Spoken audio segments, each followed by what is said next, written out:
Lauluväljakule olid täna parimad tulnud välja selgitama 10 bussijuhti suurematest bussiettevõtetest. Kokku võiks Eestis olla umbes 6000 meest ja naist, kes seda võivad pidada oma elukutseks. Sellises formaadis parima selgitamine oli aga esmakordne.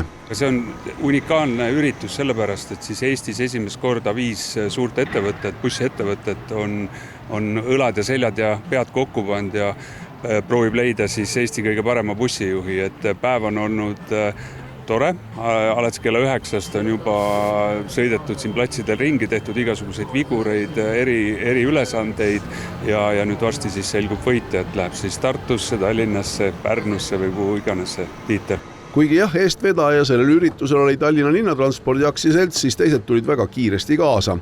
Näiteks Kõubuss oli Tartu poolt välja pannud hoopis naiste võistkonna. Kui pikk see staaž on, kui küsida nüüd kohe ära selles bussiroolis? 5 aastat ja mõni kuud peale. Ei ole ju väga pikk. Ei ole ja selles suhtes ma olen endaga väga rahul, et nende staasikate juhtide kõrval väärikas 6. koht saavutada. On need pikamaasõidud pigem või linna sees või kuidas te? No mina sõidan nii väikeste kui keskmiste kui ka pikkadega ja on maakonnaliin Põlva-Tartu vahet. Tartu linnas on hästi palju sõitmist. Oli siin päris mõni selline ülesanne tänases päevas sees, mis oli tõepoolest selline keeruline, mida nagu kohe kuidagi ei osanud päris esimese hooga lahendada? Võib-olla ütlen liigselt enesekindlalt, aga kindlasti mitte. Pigem oli harjumatu sõiduk, mille roolis sai siis esimest korda olla, mis nagu natukene sellist ebakindlust andis. Aga selles mõttes need ju liiklused või need harjutused on välja toodud ju tavalisest eksamissituatsioonidest või kas või tavapärastest liiklussituatsioonidest, et kõik on tehtav, kõik on välja arvestatud. Mis kihutab ühe naise bussirooli?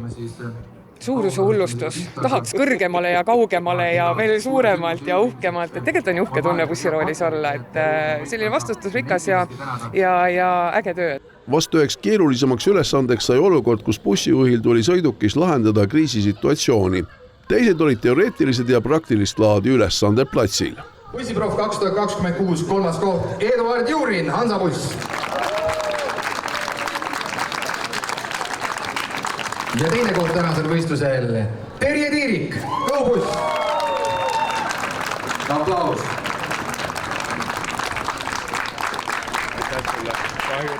Ja bussiprof 2026 võitja ja esikoht Tauri Odem, Lux Express.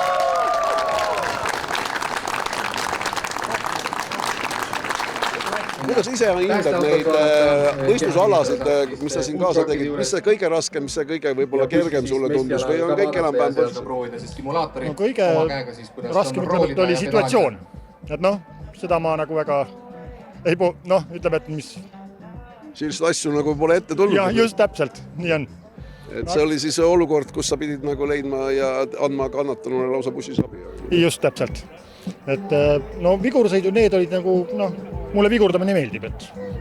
Kui pikk su staaž bussijuhil on? Nüüd on 7 aastat.